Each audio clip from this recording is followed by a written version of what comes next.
اهلا وسهلا فيكم، تفضلوا اجلسوا بمكانكم. السيد جورج يبدا المؤتمر الصحفي. شكرا جزيلا جورج.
Previous life, many years back, 20 years back, I was for another brand in charge of the Middle East, and I actually started my career in the watch business. I was in charge of the Middle East, and I came very often to Jordan. So I've been here since something like 15 or 20 years, and it's a real pleasure to be here in Amman and to make the presentation about writing. The second thing why I'm happy here is that for many reasons, writing has always been very, very successful here in Jordan, because the late King Hussein was wearing our watches, and many military are wearing our watches. So the brand is very well known and very successful, and we're very happy that we are here with our partner Jafar, who is the oldest partner, I think, of writing worldwide. I think you have been dealing with us for 60 or 70 years, so congratulations for that. And I'm looking forward to the next 60, 70 years with you guys.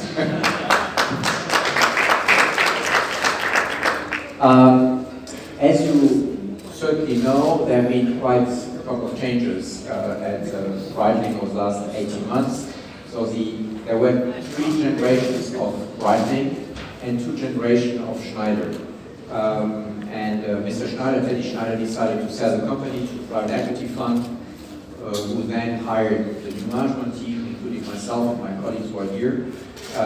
And we took over the company 16 months ago, and I wanted to give you an update on what basically we've changed or adjusted or adapted in order to bring the level to bring the brand to the next level. So this is really what I would like to do, and I would like to start basically, since we are in aviation, a little bit in military, to talk about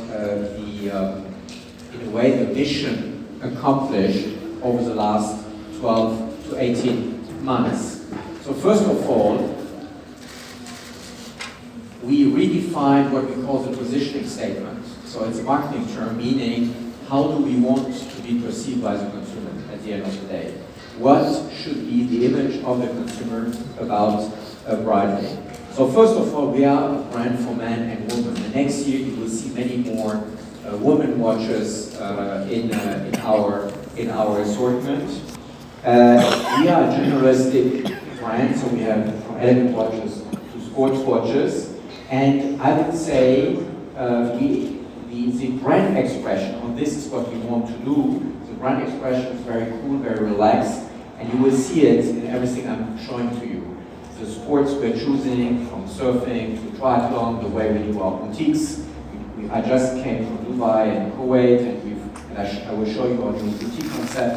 So it's a very relaxed and cool atmosphere. We really want to be an inclusive brand where people feel at ease, and that brand expression should help us to guarantee that.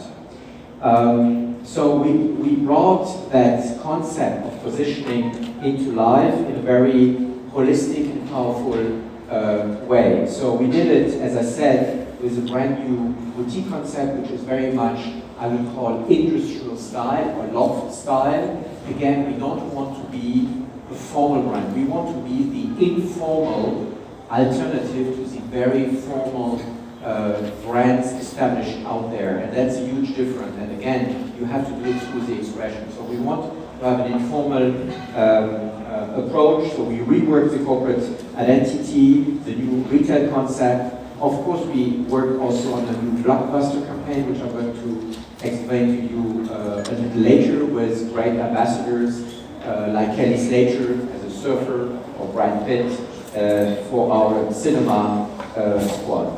But the most important thing we did is to re-segment our product portfolio. We have been, in the last 15 years of the recent past, I would call that the recent past, very much focused on pilot watches. And we remain the #1 in the world in pilot watches.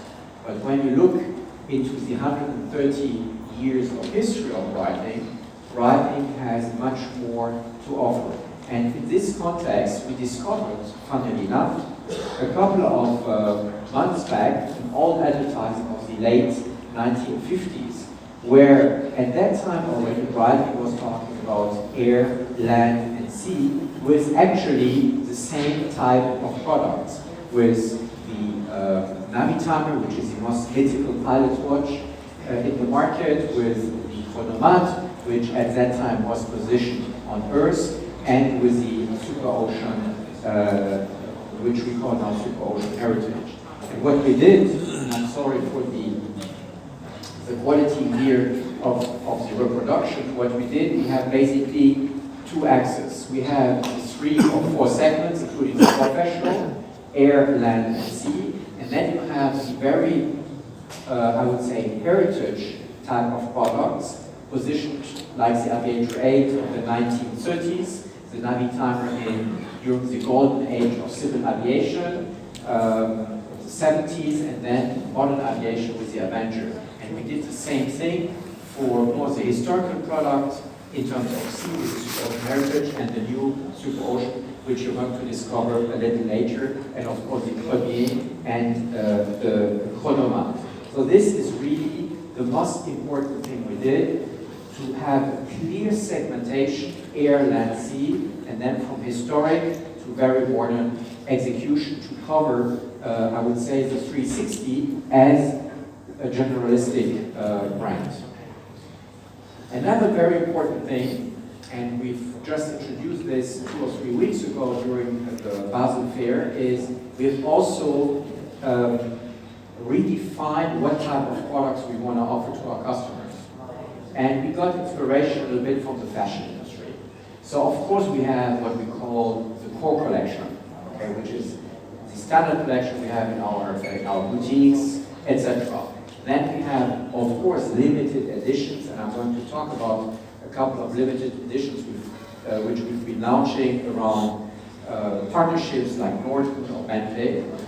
Then we have what we call re-edition, and the Navitimer 806, which you will also see, has been at the Basel Fair probably the biggest hit of that week. It has been, it had phenomenal coverage in social media, and a re-edition is #1 limited, and it really is, as much as technically possible, a one-to-one copy of the initial product, this one of 1959. And I will talk about that product later. And then another very important point are the capsule collections. So you know capsule from the fashion industry. So the capsule collection are collections, and this is the first time we, as Breitling, launched this in the watch industry, is basically telling a story for a limited period of time around a theme, a particular theme. And Breitling have many, many themes and many, many stories. So it's not limited, but it's there for 6 months to tell one specific story, and I will tell you the specific story of the first capsule collection, which is around the golden area of civil aviation with the Pan Am series, TWA, and and Swissair. So let me walk you through a couple of these products which we launched lately, not now at Basel Fair, but during the last couple of months, so to put everything in context. So first of all, as I mentioned, this is the Aviator 8, which is the most historical, I would say, inspired product in our aviation portfolio, widely used to produce board instruments in the 1930s in a department called Atelier 8. So this is why we call that watch also Aviator 8, and that's a limited edition we did for Swissair. And in this context, we have also, because storytelling is so important, entered into a partnership or license agreement with one of the most famous fighter jets of the Second World War called the Curtiss P-40 Warhawk.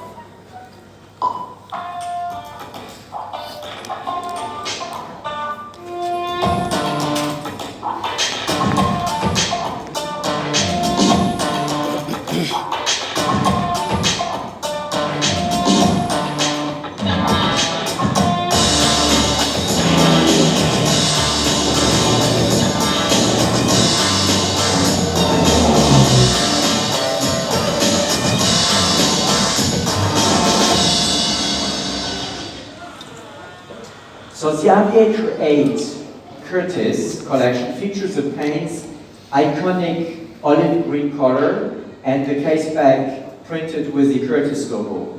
And of course, this is very iconic plane with this design, with the shark mouth, with the teeth. It's probably one of, design-wise, one of the most iconic planes in aviation history. And we developed here a series of 3 products with 2 chronographs, in particular the B01, which are in-house movement, and then of course also the automatic in 41mm in black steel.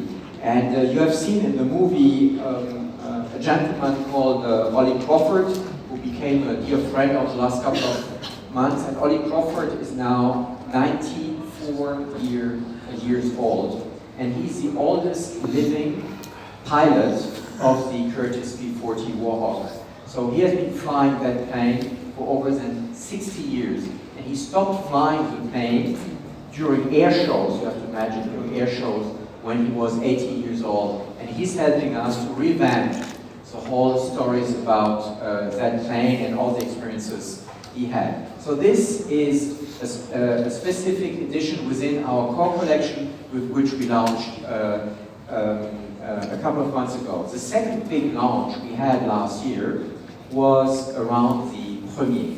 The Premier is a very historical product at Breitling. For those who know the brand, that product was launched in the 1940s and represents really the more stylish execution of our brand. So besides aviation, the brand also did stylish watches. And Willy Breitling, who launched that product, had exactly the same objectives as we had 70 years later, at that time moving from instruments also to style and elegance. And he did this with that Premier watch. This is not a reedition, this is a modern interpretation of what I would call a sports elegant watch. And in that context, we have rewired our partnership with Bentley, with a car manufacturer. We at Breitling, so we don't have a nearly 70 years relationship like with you, but we are certainly having the longest watch car manufacturing relationship in the industry. And at that time, in November last year, we launched the British racing green execution for Bentley. And this year, Bentley, for those who are interested in cars, Bentley has its 100th anniversary. And in the context of the centenary, we launched in Basel also another new product.